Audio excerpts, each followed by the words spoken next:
first reaction when you got into the cell in the jail? Because most of the people don't know how a cell looks. They just see it on the movies.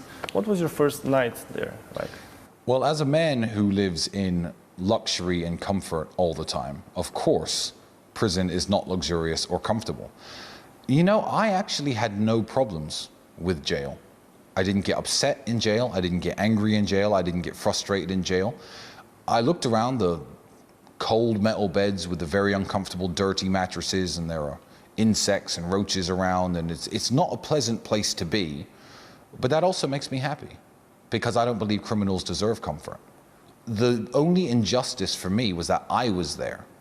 But when I heard the stories of some of the other men who were in jail with me, this guy beat an old man with a shovel, this guy stole from an old lady, this guy is a real human trafficker, this guy's a pimp, that guy's a drug dealer. I was like, you know what, good, I'm glad jail sucks because I don't think criminals deserve luxury. So I wouldn't change a single thing about jail apart from the fact that they sent me there. Even on my way to prison, I was asking the guards, like, so what's jail like? Do I have to fight anybody? Is someone gonna attack me? I was checking the grip on my shoes to make sure that my shoes had good grip just in case, you know. I was prepared for jail because I'm prepared for everything. Did anyone check the cameras from the house?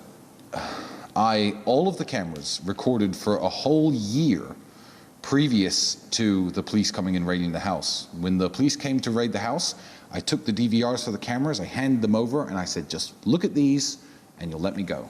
This is my ticket out of this stupid situation. You can watch this and you can close the case. Because any gang leader who runs an international crime operation, whether I was a drug smuggler or a human trafficker, the number one thing that person wouldn't do is install security cameras that record everything they're doing all the time.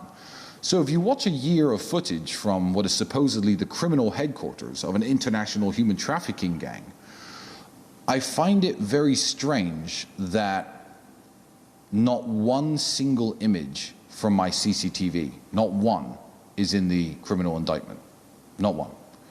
Because if you watch my entire life for a year, it's very boring. I sit at that computer, I work, I sit around and have drinks with my friends. Everyone comes and goes as they please. No one is locked in, no one is held captive. I felt like that evidence would completely exonerate me. You talked about the goods that have been taken away from you from the ICOT. Do you think you'll ever recover them? They took 11 cars, 6 watches, some bars of gold, some cash, some cryptocurrency. You know, they took my father's watch. My father's dead, and he had this cheap Casio watch that cost maybe $100. That was in my safe because it's precious to me. And they were ordered to take all the watches in my safe.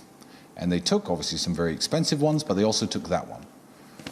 At this point in the proceedings, I don't know or care what I get back. I mean, you can't take a Ferrari and park it for 8 months without ever starting the engine, without maintaining it. I'm gonna get these cars back. There are gonna be faults and problems with them. You know, if I lived in a perfect world, I'd say, stop telling people I'm a criminal, keep the bloody cars. I don't care. You know, so I don't have any hopes of getting them back. I hope I'll get them back because I can sell them and, you know, get some money back because I've lost a lot of money from this. But I just want my dad's watch. That's it.